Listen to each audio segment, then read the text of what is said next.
यहां पर कितने स्टूडेंट्स हैं जो अभी स्कूल में हैं, कॉलेज में हैं, पोस्ट ग्रेजुएट लेवल पे हैं?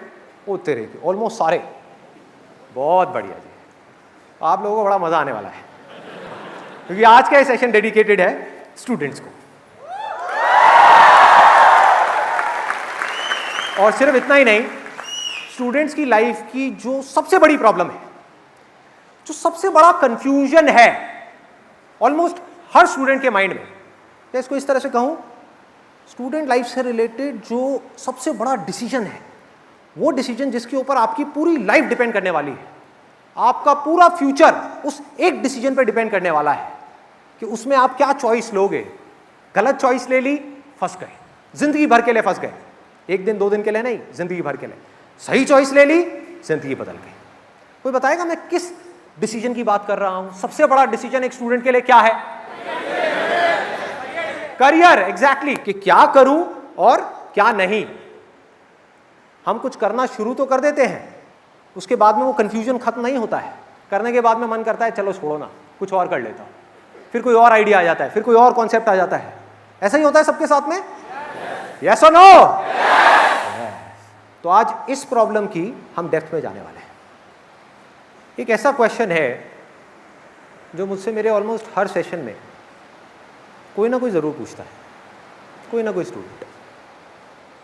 और आई एम 100% श्योर यहाँ पर भी आप में से बहुत सारे लोगों की ये प्रॉब्लम होगी कि मैं कुछ करना चाहता हूँ और मेरे पेरेंट्स चाहते हैं कि मैं कुछ और करूँ। फॉर एग्जाम्पल, पेरेंट्स चाहते हैं कि आप करो इंजीनियरिंग। यहाँ पर आई एम श्योर बहुत सारे इंजीनियरिंग स्टूडेंट्स होंगे, पुणे हैं। तो आपके पेरेंट्स क्या चाहते हैं कि आप इंजीनियरिंग करो आईटी में, आईआईटी से, उससे कम नहीं चलेगा। This is what your parents want. और हो सकता है आप चाहते हो फैशन डिजाइनिंग करना, निफ्ट से या कहीं से भी। होते हैं इस तरह के कॉन्फ्लिक्ट्स। और ये सिर्फ मैं एक एग्जांपल दे रहा हूं, यहां पर आप किसी भी सिचुएशन को फिट कर सकते हो।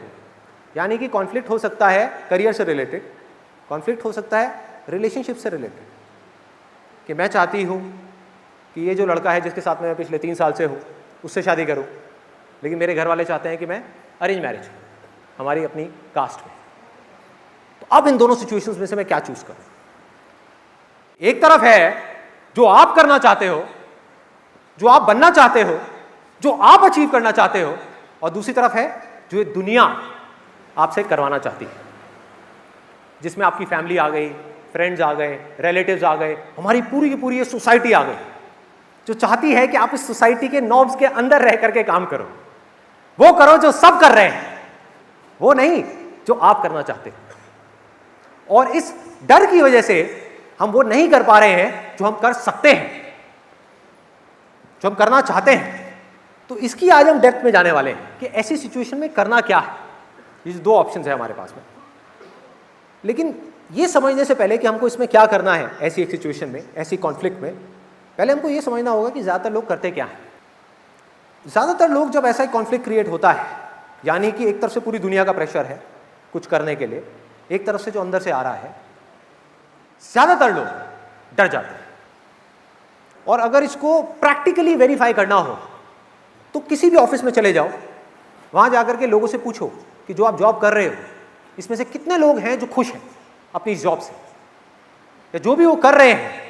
या किसी कॉलेज में चले जाओ और जाकर के उनसे पूछो कि जो आप पढ़ाई कर रहे हो, जिस करियर को आपने चूज किया है, कितने हैं जो उससे खुश हैं, जिनके अंदर रोज एक एक्साइटमेंट होता है कि मैं जो पढ़ रहा हूं वो इसलिए नहीं कि दुनिया मुझे पढ़वाना चाहती है, बल्कि इसलिए पढ़ रहा हूं बिकॉज मुझे कुछ ऐसा करना है जिसके लिए पढ़ना जरूरी है, कुछ ऐसा है जिसके अंदर मेरा इंटरेस्ट है, मेरा पैशन है। तो अब इसकी वजह क्या है? जब इस प्रॉब्लम की मैं डेप्थ में गया, इसको बारीकी से ऑब्जर्व किया, तो 3 मेजर रीजंस निकल करके आए, और अब आप इससे ज्यादा अच्छे से रिलेट कर पाओगे। सबसे पहला और सबसे बड़ा रीजन ये है कि ज्यादातर लोगों को ये पता ही नहीं है, पता मतलब क्लियरली पता नहीं है कि उनको जिंदगी में करना क्या है। ज्यादातर स्टूडेंट्स को ये विजन ही क्लियर नहीं है कि मुझे करना क्या है। जैसे मैंने अपने कुछ सेमिनार्स में बोला है, लास्ट लाइफ चेंजिंग सेमिनार में भी बोला था कि अपने अंदर की आवाज सुनो। तो लोग क्या बोलते हैं कि मेरे अंदर तो कोई आवाज ही नहीं है, मुझे पता ही नहीं अंदर की आवाज होती क्या है। मुझे समझ ही नहीं आ रहा मैं क्या करूं, कंफ्यूजन है। जब समझ आएगा कि मुझे क्या करना है तभी तो अपनी एनर्जी लगाऊंगा उस डायरेक्शन में। तो अब एक आपसे सिंपल सा क्वेश्चन है कि ये जो आपके अंदर का कंफ्यूजन है, ये जो कंफ्यूजन है आपकी लाइफ में कि मुझे समझ नहीं आ रहा कि मैं क्या करूं, ये कंफ्यूजन आपके लिए कौन दूर करेगा? कौन दूर करेगा? आप खुद ही करोगे, कोई और तो करेगा नहीं। तो क्यों नहीं कर रहे?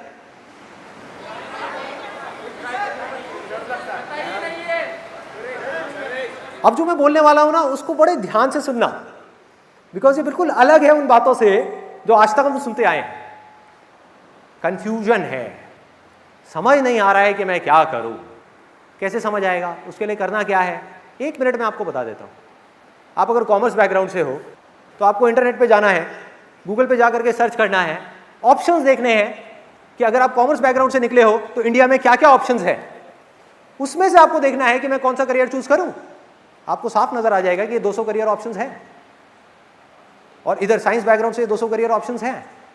उसमें से 200 में से आपको सिलेक्ट करना है। मे बी आपको 20 ढंग के लगेंगे, 20 आपको ऐसे लगेंगे जो थोड़ा ठीक ठाक लग रहे होंगे। फिर उस 20 में से आपको ये देखना है कि इसमें से कौन सा है जो मेरे इंटरेस्ट से रिलेट हो रहा है, जो मेरी स्ट्रेंथ से रिलेट हो रहा है, मेरे बेसिक नेचर से रिलेट हो रहा है। हर एक का अपना एक बेसिक नेचर होता है। मेरा नेचर अलग है, आपका नेचर अलग है, मेरी स्ट्रेंथ अलग है, आपकी अलग है। और इसमें कोई रॉकेट साइंस नहीं है कि हमको उन 20 में से 200 में से पहले हमने 20 शॉर्टलिस्ट करे, फिर उस 20 में से एक एक करके पेपर पेन ले करके आराम से बैठ करके देखना होगा कि इसमें से कौन से वो ऑप्शंस हैं जो प्रैक्टिकली मैं कर सकता हूं। फॉर एग्जाम्पल, एक ऑप्शन है, आपको अच्छा तो बहुत लग रहा है, उसकी फीस है 50 लाख रुपए, आपके पास में है नहीं देने के लिए, तो क्या करोगे? तो अब आपने प्रैक्टिकली उन 200 में से 4 ऑप्शंस निकाल लिए। इस पूरी प्रोसेस में टाइम लगेगा, एनर्जी भी लगेगी, एफर्ट भी लगेगा, लेकिन ये किया जा सकता है अगर हम करना चाहें तो। और फाइनली हमारे आगे 4 ऑप्शंस आएंगे। अब उन 4 में से 1 या 2 ऑप्शंस निकालना कोई बहुत मुश्किल है? मुश्किल है? आसान है? आसान है, बोलने में बहुत आसान है, लेकिन लोग करते क्यों नहीं है? कितने लोगों ने किया है? ऑनेस्टली बताना, झूठ मत बोलना कि मतलब कई दिनों तक, कई हफ्तों तक, कई महीनों तक बैठ करके सोचा है, दिमाग लगाया है कि मुझे जिंदगी में करना क्या है। कितने लोगों ने किया है? रेयरेस्ट ऑफ रेयर, बहुत कम लोगों ने, बहुत कम लोगों ने। वजह क्या है?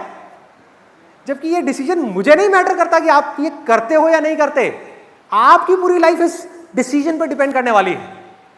यानी कि अगर हमको एक हॉलिडे पे जाना है अपने दोस्तों के साथ में, तो बड़ी प्लानिंग होती है। 1 हफ्ता पहले से प्लानिंग चल रही है, 1 महीना पहले से प्लानिंग चल रही है। लाइफ में हमें कहां जाना है, कितने लोग बैठ करके ये प्लान करते हैं?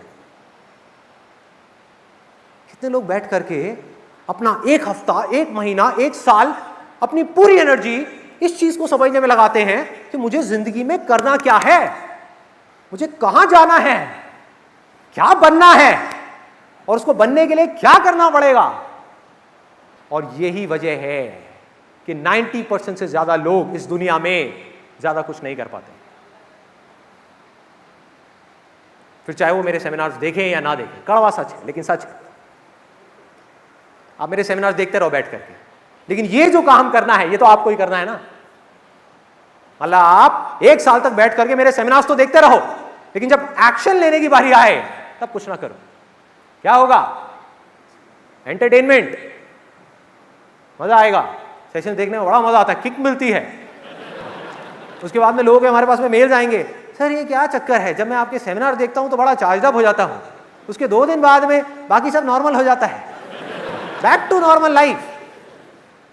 तो आज का इस सेशन में हम इसी की गहराई में जाने वाले हैं कि हम एक्शन क्यों नहीं लेते हैं।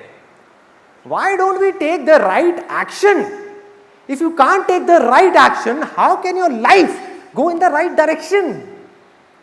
There is no direction.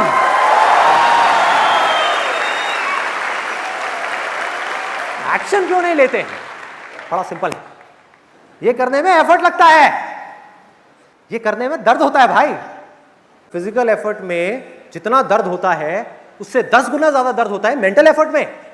For example, आपकी लाइफ में एक प्रॉब्लम है, आप अपने दिमाग के सारे घोड़े खोल दो, पूरा दिमाग लगाओ, 1 महीने तक लगे रहो उस प्रॉब्लम का सोल्यूशन निकालने के लिए। चाहे वो प्रॉब्लम आपके करियर से रिलेटेड है, रिलेशनशिप से रिलेटेड है, किसी से भी रिलेटेड है, और 1 महीना हो जाए, सर फटने लग जाए, लेकिन कोई सोल्यूशन ना निकले, कॉम्प्लेक्स प्रॉब्लम है ना, ऐसी तो नहीं निकलेगा सोल्यूशन। बैठ करके उसको इग्नोर करने से तो सोल्यूशन नहीं निकलेगा, फेस करना पड़ेगा, जिसके लिए करेज चाहिए। और आप बैठे रहो, सोचते रहो, और सोल्यूशन ना निकले तो क्या होगा? दर्द होगा। इसी को मेंटल पेन बोलते हैं, इसको बोलते हैं मेंटल पेन, जिसको लोग अवॉइड करना चाहते हैं। ये है वो पहला रीजन। मेंटली हमको बहुत एफर्ट डालना होगा ये जानने के लिए कि भैया मुझे करना क्या है। अपनी कंफ्यूजन्स को दूर करने के लिए, माइंड को बिल्कुल क्लियर करने के लिए, माइंड को एक डायरेक्शन देने के लिए, अपनी लाइफ में एक ऐसा गोल सेट करने के लिए जिस गोल को अचीव करने के लिए आप किसी भी हद तक जाने को तैयार हो, कुछ भी करने को तैयार हो। क्या करना होगा इस गोल को सेट करने के लिए? पहले जानना होगा कि मुझे करना क्या है, मुझे क्या करना है, क्या नहीं करना है। यहां तक पहुंचने के लिए मेंटली दर्द सहने का करेज होना चाहिए हमारे अंदर। जिसके अंदर करेज है वो इस दर्द को सह लेगा, वो लाइफ में आगे निकल जाएगा। पॉसिबिलिटी है, जिसमें करेज नहीं है वो जिंदगी को काटेगा, काटता रहेगा। ये है वो पहला रीजन। अब दूसरा, ये और भी इंटरेस्टिंग है, बहुत इंटरेस्टिंग।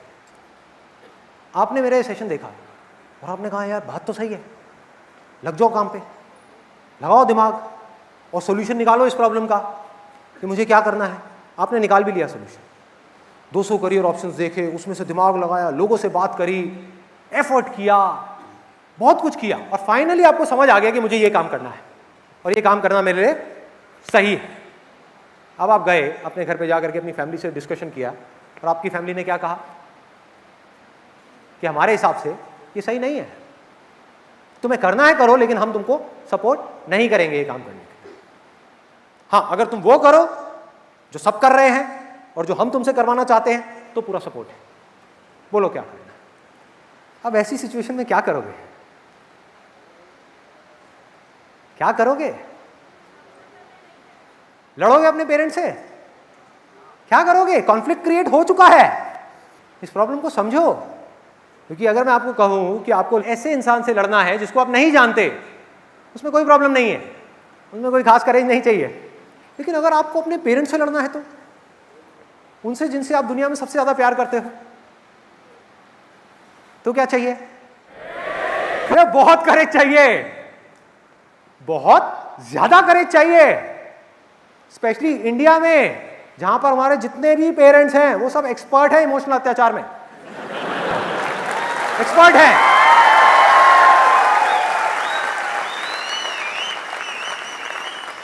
लड़ाई शुरू होने से पहले ही जो दूसरी साइड का राजा है वो आपको पहले ही हरा देगा, यानी कि आपके पापा।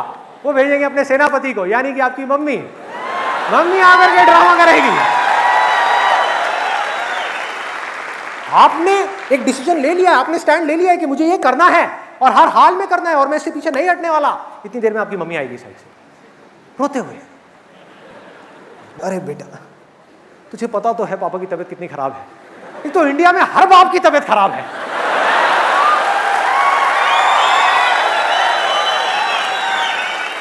सबको बीपी है, सबको शुगर है, सबको हार्ट की प्रॉब्लम है, सबको कॉन्स्टिपेशन है, सबको 36 प्रॉब्लम्स है। उधर से मम्मी आएगी, बेटे कल रात को पापा ने खाना भी नहीं खाया है, देख लेना, तुझे पता है ना वो जिद्दी है, वो तो नहीं मानने वाले। अरे तू ही मान जाना, कर ले उस गधे से शादी, कर ले, क्यों अड़ी हुई है। अब क्या होगा? क्या होगा इस लड़ाई में? हार गए, मम्मी जीत गई, पापा जीत गए। अब यहां पर एक चीज अच्छे से समझ लेना, मैं लड़ाई मतलब कोई फिजिकल लड़ाई की बात नहीं कर रहा हूं कि घर पे जाकर के बाल पकड़ लो अपने पापा मम्मी के, भाई मुझे पिटवाओगे, ये नहीं कर रहा हूं। मैं भी बहुत रिस्पेक्ट करता हूं अपने पापा मम्मी की। मैं बात क्या कर रहा हूं? पीसफुल लड़ाई, जैसे गांधी जी ने करी, नॉन कॉपरेशन मूवमेंट, कि आप मुझे नहीं सपोर्ट करते वो करने के लिए जो मैं करना चाहता हूं, कोई बात नहीं, ये आपकी चॉइस है, लेकिन मैं भी आपको नहीं सपोर्ट करूंगा मुझसे वो करवाने के लिए जो आप मुझसे करवाना चाहते हो। नहीं कर रहा सपोर्ट।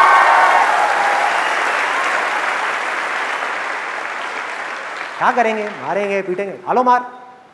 अरे खुद सोचो कैलकुलेट करो, ये 5 मिनट की मार है एक तरफ, मान लो एक्सट्रीम केस में मारा भी, आपको हंटरों से मारा, जूतों से मारा, चप्पलों से मारा, मान लो मारा, बहुत मारा, एक तरफ है 5 मिनट की मार, एक तरफ है जिंदगी भर मरवाते रहोगे। समझो, अरे दम लाओ अपने अंदर से। जिस इंसान में यह करेज नहीं है कि मैं अपनी लाइफ का सबसे बड़ा डिसीजन खुद ले सकूं, वो जिंदगी में क्या करेगा, क्या रिस्पॉन्सिबिलिटी लेगा, क्या रिस्पॉन्सिबिलिटी लेगा औरों की, जो अपनी खुद की लाइफ की रिस्पॉन्सिबिलिटी नहीं ले पा रहा। दो सबसे बड़े डिसीजन है आपकी लाइफ के, एक करियर का डिसीजन, एक रिलेशनशिप्स का डिसीजन। यही आपने खुद नहीं लिए, अरे तो किया क्या है, क्या किया जिंदगी में? ये दो डिसीजंस खुद लेने हैं, बाकी के सारे डिसीजन बोल दो अपने घर पे कि ये दो डिसीजंस मैं खुद लूंगा या खुद लूंगी अपनी मर्जी से। बाकी डिसीजन आप लेते रहो कि मेरे ऊपर ब्लू कलर की शर्ट अच्छी नहीं लगती, रेड कलर की अच्छी लगती है, ठीक है पहना दो लाल रंग की शर्ट, पहना दो, सांड पीछे पड़ जाएगा, कोई नहीं, भाग लूंगी, पहना दो, वहां दिक्कत नहीं है। लेकिन जो इंपॉर्टेंट डिसीजन है, जो बड़ा डिसीजन है, वो कोई और नहीं ले सकता मेरे लिए। ये जिंदगी की डोर, मेरी जिंदगी की डोर, मेरी, मैं किसी और के हाथ में नहीं दे सकता। लेकिन ये करने के लिए क्या चाहिए? और बहुत करेज चाहिए, अंदर से होना चाहिए कि मेरी लाइफ है, उसकी रिस्पॉन्सिबिलिटी लेने का बहुत पावर चाहिए। अब है तीसरा रीजन, वेरी वेरी इंटरेस्टिंग। आपने बड़ा दिमाग लगाया, ये डिसाइड भी कर लिया कि मुझे क्या करना है, अपने घर वालों के अगेंस्ट में पीसफुली प्रोटेस्ट भी कर लिया और डिसीजन भी ले लिया, वो डिसीजन पे टिके भी रहे, स्टैंड ले लिया कि मुझे ये करना है। उसके बाद में उस काम में आप सक्सेसफुल होने वाले हो या फेल होने वाले हो 4 साल बाद, आपने करियर चूज किया, इसकी कोई गारंटी है कि आप सक्सेसफुल हो गए अगर आपने ये किया तो? कोई गारंटी नहीं। यस और नो? नो, कोई गारंटी नहीं। तो अब अगर ये सब करके, इतना पंगा ले करके, मानो आप फेल हो गए, जैसे मैंने भी थोड़ी देर पहले आपको एग्जांपल दिया था इंजीनियरिंग का और फैशन डिजाइनिंग का, मानो आपने स्टैंड ले लिया, आपके घर वाले आपके पीछे पड़े हैं, बेटा कोटा जाओ तैयारी के लिए, आईआईटी में एडमिशन लेना ही लेना है तुमको, और आप कह रहे हो मेरा कोई इंटरेस्ट नहीं है भाई, मेरा एक क्रिएटिव माइंडसेट है, मैं इस तरह का नहीं हूं, मुझे फैशन डिजाइनिंग करनी है, मेरा इंटरेस्ट उसमें है। तो आपके घर वालों ने मना किया, आप अड़े रहे, एंड में आपके घर वाले मान गए, ने कहा चल ठीक है जा, जो करना है कर लो। आप करने लग गए, पहला साल हो गया, दूसरा साल हो गया, तीसरे साल में फेल हो गए। आप सोच के गए थे आपके साथ में कुछ अच्छा होगा, बुरा हो गया। दोबारा आपने ट्राई किया अगले साल, दोबारा फेल हो गए। मतलब कि जो आप करना चाहते थे उसमें आप पूरी तरह से फेल हो गए। अब क्या होगा? इस फेलियर की रिस्पॉन्सिबिलिटी किसकी है? आपकी है। अब ये रिस्पॉन्सिबिलिटी लेने के लिए क्या चाहिए भाई? करेज। क्या चाहिए? इसको समझ लो बारीकी से। इस दुनिया में 99% से ज्यादा लोग अपनी लाइफ की रिस्पॉन्सिबिलिटी, अपने फेलियर्स की रिस्पॉन्सिबिलिटी, अपनी जो लाइफ में सिचुएशन है उसकी रिस्पॉन्सिबिलिटी उठा करके किसी और पे डाल रहे हैं, किसी और को ब्लेम कर रहे हैं अपनी प्रॉब्लम्स के लिए। क्यों? क्योंकि वो करने के लिए कुछ नहीं चाहिए, ब्लेम उठा करके डाल दो सामने वाले पे। अगर इस सेशन से एक चीज लेकर के जानी है अपने घर, तो वो ये है कि चाहे कुछ भी हो जाए आपकी लाइफ में, कभी भी किसी को भी अपनी प्रॉब्लम्स के लिए ब्लेम नहीं करना है, किसी हाल में नहीं करना।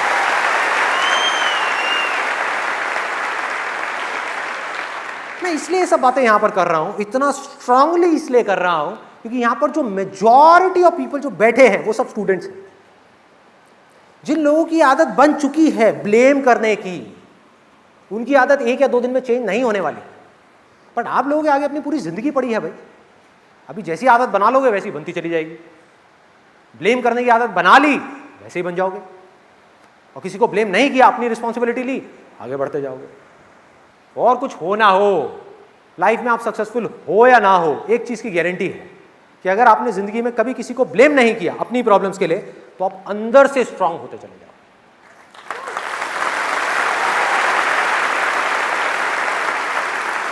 अंदर से ग्रो कर जाओगे। एक है बाहर की ग्रोथ, जो है दुनिया की नजर में। जरूरी नहीं है जो आदमी बाहर से ग्रो कर गया, यानी फाइनेंशियली सक्सेसफुल हो गया, उसको नाम मिल गया, फेम मिल गया, पैसा मिल गया, जरूरी नहीं है वो अंदर से सक्सेसफुल है, जरूरी नहीं है अंदर से वो खुश है, जरूरी नहीं है वो अंदर से भी ग्रो कर रहा है। लेकिन जो अंदर से ग्रो कर गया ना, वो जी रहा है, चाहे बाहर उसके पास में कम है, जी रहा है।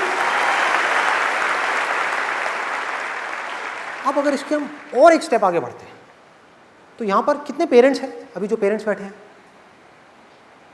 मुझे लग रहा है बैठे भी होंगे तो अपने हाथ ऊपर नहीं करें, नाराज हो गए मुझसे। हो सकता है कुछ पेरेंट्स को ये लग रहा होगा कि यहां पर मैं स्टूडेंट्स के फेवर की बात कर रहा हूं, लेकिन अगर उसकी थोड़ी सी आप गहराई में जाओगे, थोड़ा सा डीपली समझने की कोशिश करोगे, तो आपको ये समझने में देर नहीं लगेगी कि इसमें सबसे बड़ा फायदा एक स्टूडेंट का नहीं है, पेरेंट्स का है। एज अ पेरेंट हम क्या चाहते हैं? मैं भी एक पेरेंट हूं, आई हैव गॉट 2 किड्स, एक 7 साल का है, एक 2.5 साल की है। मैं भी एक पेरेंट हूं। क्या चाहते हैं हम एज अ पेरेंट? क्या चाहते हैं कि हमारा जो बच्चा है या जो हमारे बच्चे हैं वो लाइफ में सक्सेसफुल हो जाए। कोई ऐसा पेरेंट है जो ये नहीं चाहता? एनीबॉडी? कोई नहीं। सब चाहते हैं, सब चाहते हैं कि वो इंडिपेंडेंट हो जाए लाइफ में, मतलब कि अपने पैरों पे खड़ा हो जाए। ये नहीं कि हमको पकड़ पकड़ करके चलता रहे। सब चाहते हैं, सब चाहते हैं कि उनके जो बच्चे हैं उनका माइंड शार्प होता चला जाए, वो कुछ भी कर सके, वो कर सके जो हम भी नहीं कर पाए अपनी लाइफ में। लेकिन हम करते क्या हैं? जब भी हमने फोर्स किया अपने बच्चों को कुछ भी करने के लिए, अब ये जो मैसेज है ये पेरेंट्स के लिए है। अगर मैं आपको अपना एग्जांपल दूं, तो मुझे ये कहने में बिल्कुल भी झिझक नहीं होगी कहीं पर भी, पूरी दुनिया के सामने, कि I am proud of my parents, I love my parents. इसलिए नहीं कि मेरे पेरेंट्स ने मुझको बहुत कुछ दिया, अरे मिडिल क्लास बैकग्राउंड से क्या देंगे, क्या देंगे? तो इसलिए नहीं कि उन्होंने मुझे बहुत कुछ दिया या मेरे लिए बहुत कुछ किया। क्या किया? सब करते हैं, उसमें क्या नई बात है? मैं अपने बच्चों के लिए कर रहा हूं, बाकी ये पेरेंट्स अपने बच्चों के लिए कर रहे हैं, उसमें क्या नई बात है? तो मैं उनको इसलिए नहीं इतना प्यार करता हूं, इतनी रिस्पेक्ट करता हूं कि उन्होंने मुझे कुछ दिया है या मेरे लिए कुछ किया है, बल्कि इसलिए करता हूं क्योंकि जिंदगी में कभी भी उन्होंने मुझे कुछ भी करने के लिए फोर्स नहीं किया। नेवर फोर्स नहीं किया।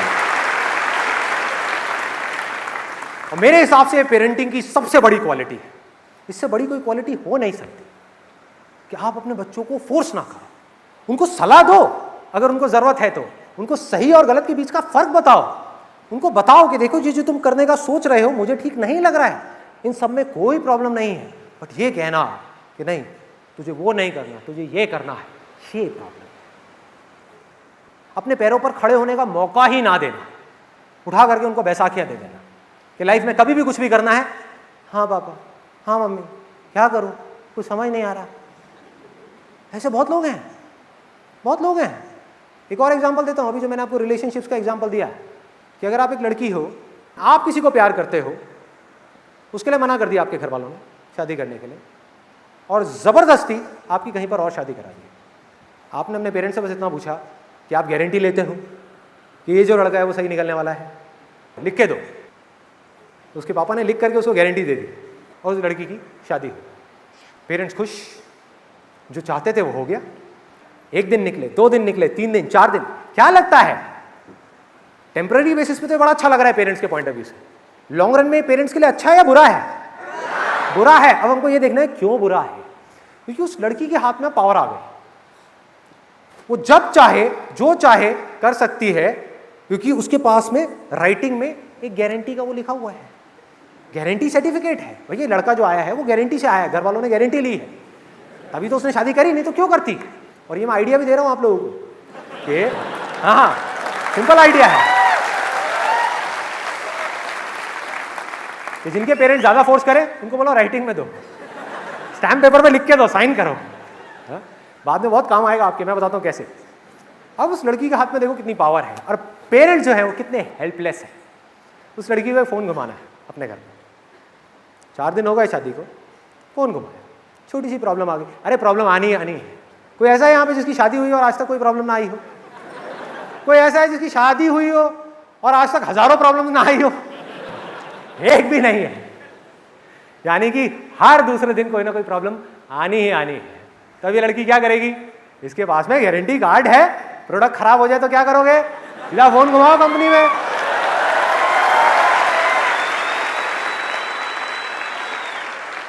चार दिन बाद उसने घर पे फोन घुमा दिया, हेलो मम्मी। हाँ बेटा क्या हो गया? जरा पापा को फोन देना। इसलिए गारंटी पापा ने दिया, पापा से बात करनी। हाँ पापा क्या हो बेटा, सब ठीक तो है ना? अरे क्या खाक ठीक है? ये कैसा लड़का चुना है आपने मेरे लिए? क्या हो गया बेटा, क्या हो गया, इतने गुस्से में क्यों है? सब ठीक तो है ना? अरे क्या ठीक है, मैं क्या बताऊं, मेरे को तो बताने में भी शर्म आ रही है। क्या हुआ बेटा? पापा कल रात को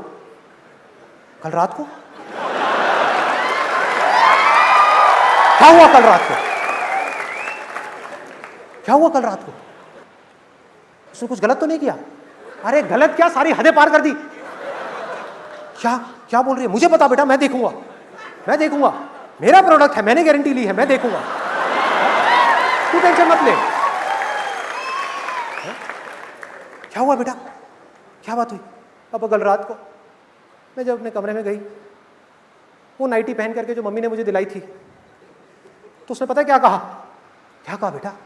उसने कहा कि तुम इसमें डार्लिंग थोड़ी सी मोटी लग रही हो। आज तक आपने और मम्मी ने मुझे कभी मोटी नहीं बोला। ये कौन होता है मुझे मोटी बोलने वाला? मैं नहीं छोड़ूंगी इसको, मैं इसको कोर्ट तक लेकर के जाऊंगी। अच्छा खासा मैं आपको कह रही थी, एक बार नहीं मैंने आपको 10 बार कहा कि करा दो मेरी शादी संदीप महेश्वरी से।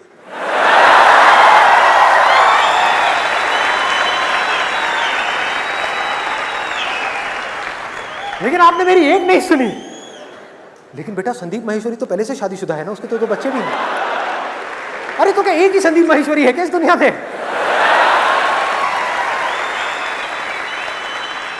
और पापा मम्मी बेचारे टेंशन में। हाँ बेटा मैं कल शाम को आता हूँ फ्लाइट पकड़ करके। कल शाम को नहीं, आपको कल सुबह यहाँ पर आना है और इससे बात करनी है कि आज के बाद अगर मेरे साथ में ऐसी बदतमीजी करी तो मुझसे बुरा कोई नहीं होगा। ठीक है बेटा, जैसे तुम कहो। क्या करेंगे माँ बाप? तो हुआ क्या? पहले बच्चों की डोर माँ बाप के हाथ में थी, अब इन माँ बाप की डोर उस बच्चे के हाथ में है, क्योंकि ये बच्चा बड़ा हो ही नहीं पाया। अपने दम पर डिसाइड किया होता कि मुझे ये करना है तो रिस्पॉन्सिबिलिटी उसकी होती। और मैं ये सब बातें सिर्फ बोल नहीं रहा हूँ, एज अ पेरेंट मैं अपनी लाइफ में, डे टू डे लाइफ में इन सारी बातों को प्रैक्टिस कर रहा हूँ। मतलब पहले मैं कर रहा हूँ फिर बोल रहा हूँ। मैंने अभी थोड़ी देर पहले आपको बताया कि मेरा बेटा है 7 साल का। अभी कुछ दिन पहले हम एक मूवी देख रहे थे, तो आजकल आपने देखा होगा सिनेमा हॉल्स में एक एंटी स्मोकिंग कैंपेन बहुत चल रहा है।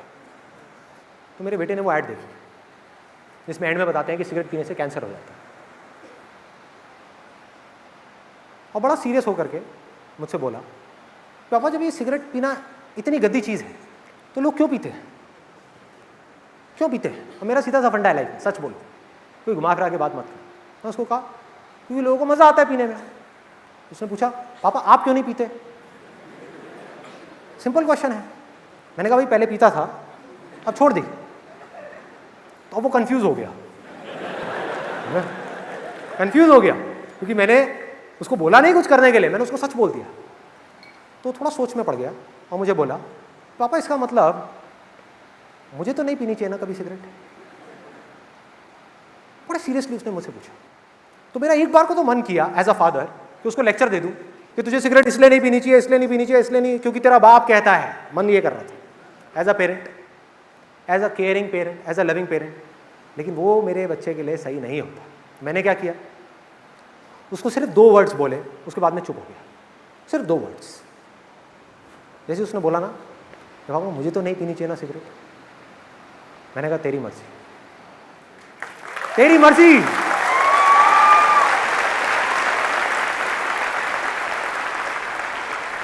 और उसके बाद मैंने ऐसे शो किया जैसे मैं उसकी तरफ नहीं देखा, मैं स्क्रीन की तरफ देखने लगा, वो हंसने लगा, पॉपकॉर्न खा रहा।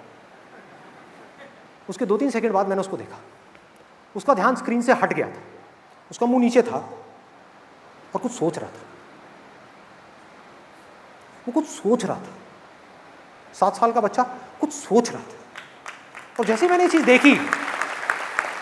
चीज देखी तो मुझे इतनी खुशी हुई अंदर से कि मैं आपको वर्ड्स में एक्सप्रेस नहीं कर सकता। क्योंकि एज अ पेरेंट मेरी सबसे बड़ी रिस्पॉन्सिबिलिटी क्या है कि ये जो मेरा बेटा है या मेरी बेटी है वो अपने बारे में, अपने सही और गलत के बारे में खुद सोचने लग जाए।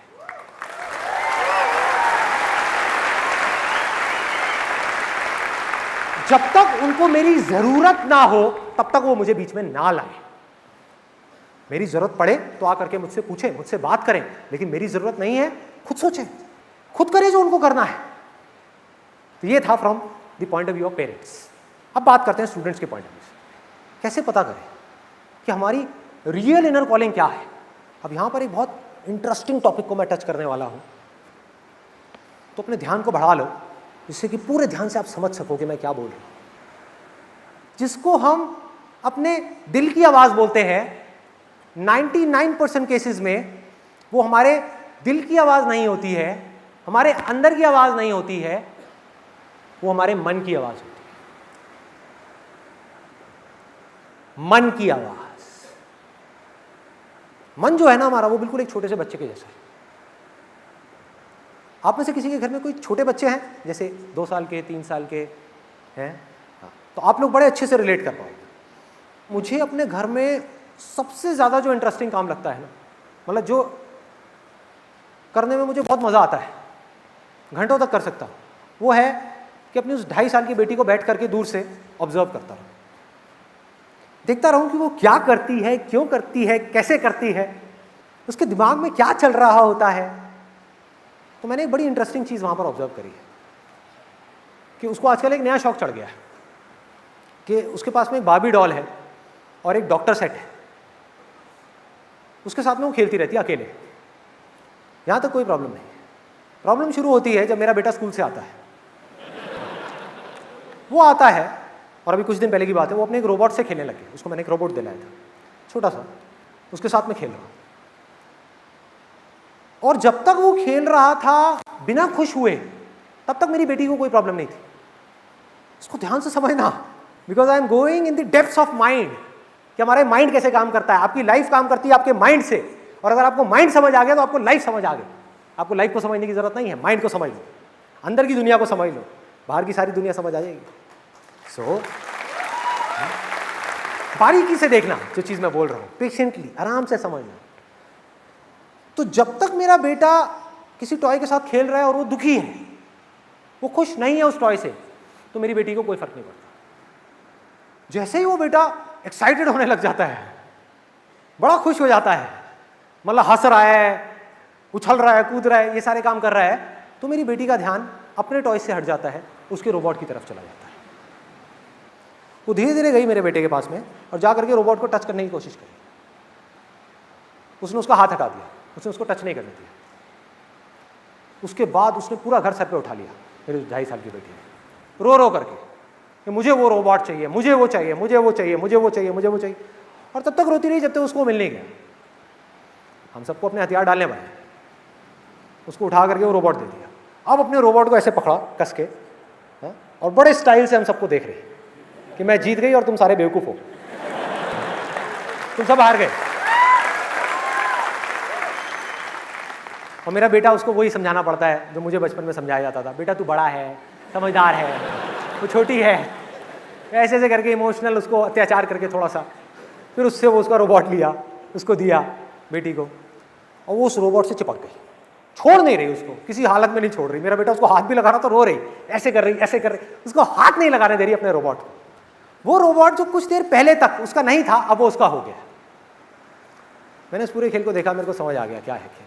मैंने अपने बेटे को बोला, मैंने कहा एक काम को चेस लेकर के आ, तो मैं उसके साथ चेस खेलने लगा। और बीच बीच में मैंने कहा चल यार हाई फाइव ऐसे, तो मैंने अपने बेटे के साथ, जिसका नाम हृदय है, उसको हाई फाइव दिया।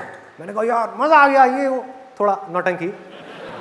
उधर वो जो बेटी थी जो अपने रोबोट के साथ बैठी थी, उसका ध्यान गया हमारी तरफ, ये इतने खुश क्यों लग रहे हैं ये दोनों।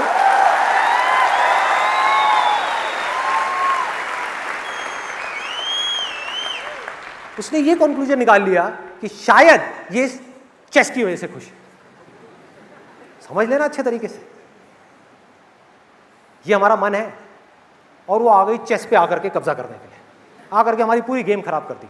उठा उठा करके वो जो होता है हाथी घोड़ा ये वो राजा रानी सब उठा करके भागने लग गए, मतलब ले गए। तो मुझे पता था ये होने वाला है।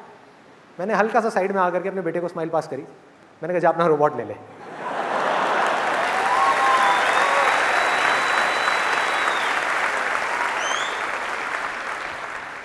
बच्चे को कोई खिलौना चाहिए, हमारे मन को भी कुछ चाहिए। क्या अच्छा लगता है मन को? वो जिसमें कोई दूसरा इंसान बहुत खुश है। तो हम ये कंक्लूजन निकाल लेते हैं कि वो इस वजह से खुश है क्योंकि उसके पास में ये है।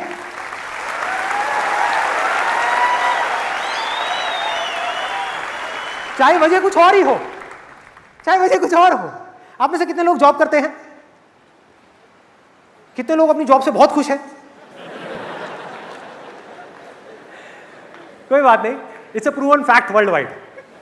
90% से ज्यादा जो लोग जॉब करते हैं वो अपनी जॉब से खुश नहीं होते, फिर भी करते हैं क्योंकि मजबूरी है। लेकिन प्रॉब्लम ये नहीं है, प्रॉब्लम आपका मन है। अपने मन की वजह से आप अपनी जॉब से दुखी हो रहे हो। मन में चेंजेस करें, उसी जॉब में हो सकता है आपको मजा भी आने लग जाए।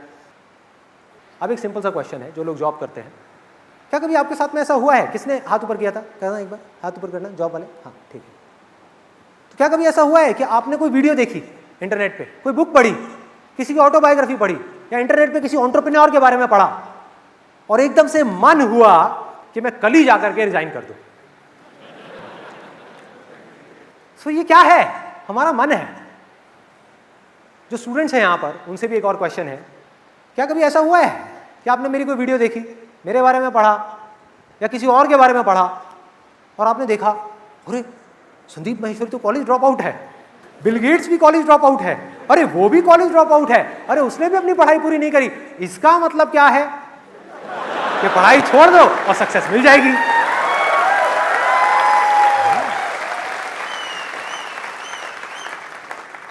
अरे वो बिजनेस कर रहा है, वो बहुत खुश है, तो इसका मतलब वो बिजनेस की वजह से खुश होगा।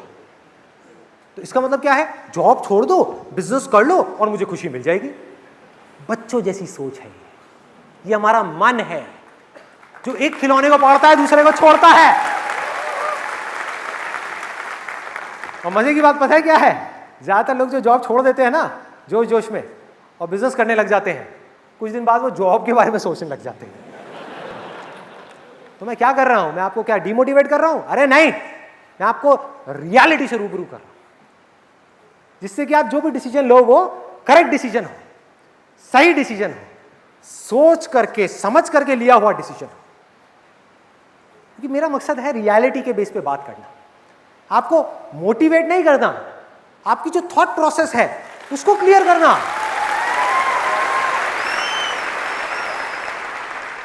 एक स्टूडेंट है, उसका मन किया कुछ करने का, इतनी देर में कोई दूसरा स्टूडेंट आ गया, उसने आकर के कुछ बोल दिया, किसी दोस्त ने बोल दिया, वो करने का मन करने लग गया, फिर किसी ने बोल दिया, वो करने का मन करने लग गया, फिर वहां से मन हट गया।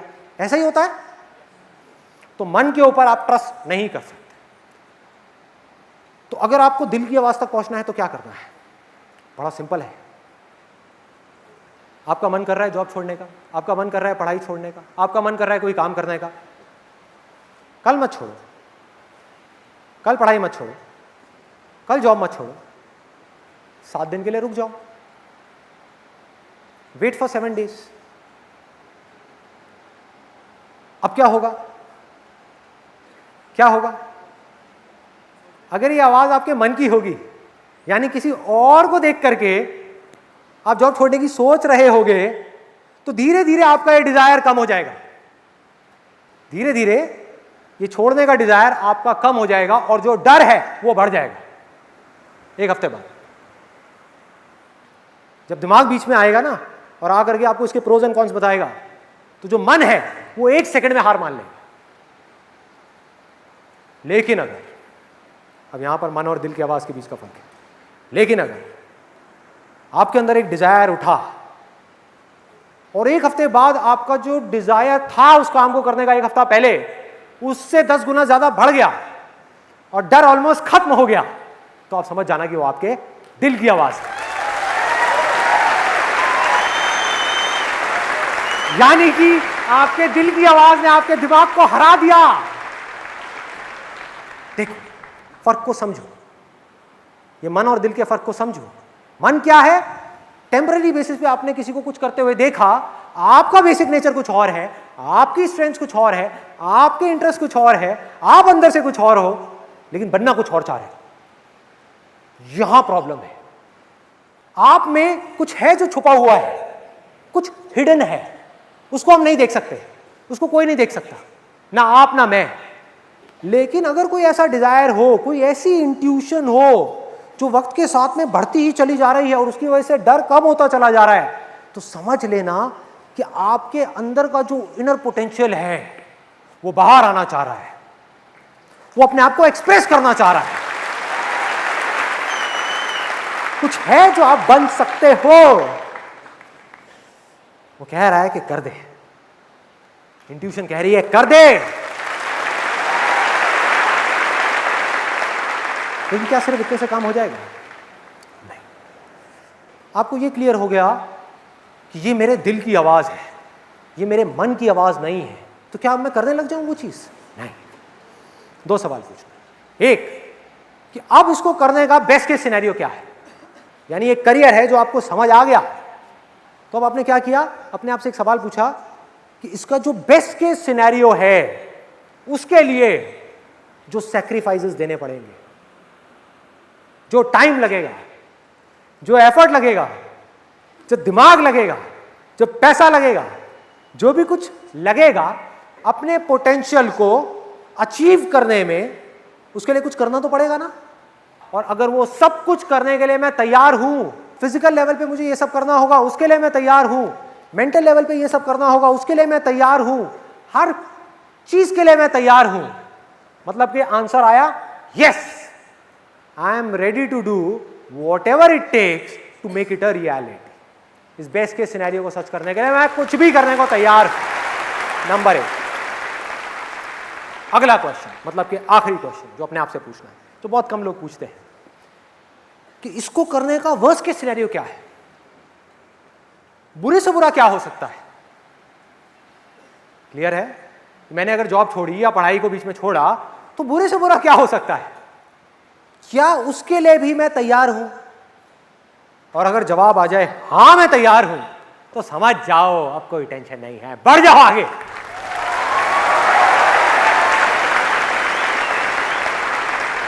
यानी ये आवाज आपके दिल की है, आपके बेसिक नेचर से लिंक हो रही है, आपकी स्ट्रेंथ से लिंक हो रही है, आपके पैशन से लिंक हो रही है, आपका इंटरेस्ट भी है इस काम को करने में, और ये आपको सही भी लगता है। इस काम को करने के लिए जो सैक्रिफाइसेस आपको देने पड़ेंगे उसके लिए भी आप तैयार हो। और इतना ही नहीं कि अगर इस काम को करने के चक्कर में आप बुरी तरह से फेल भी हो गए और इस पूरी दुनिया में आपका मजाक उड़ा, उसके लिए भी आप तैयार हो। यानी कि आपको एक बात समझ आ गई है कि वर्स्ट केस सिनेरियो क्या है, कि मैं इस काम में फेल हो गया। अरे तो भैया एक काम में ही तो फेल हुआ हूं, जिंदगी में थोड़ी फेल हुआ हूं, लाइफ में नहीं फेल हुआ। तो सीखा है ना, अंदर से ग्रो किया ना, मेरे अंदर ये करेज आया ना कि फेल होने के बाद भी वो भयानक सपना, यानी कि वर्स्ट केस सिनेरियो, वो सच होने के बाद भी अगर आपके अंदर से आवाज आई, क्या फर्क पड़ता है, मैंने किया ना जो मैं करना चाहता था, अरे इतना ही बहुत है, इतना ही बहुत है।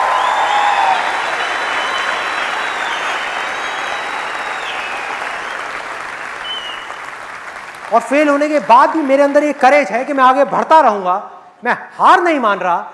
तो अगर इतनी बुरी सिचुएशन से जब मैं ऊपर उठूंगा तो मैं क्या होऊंगा?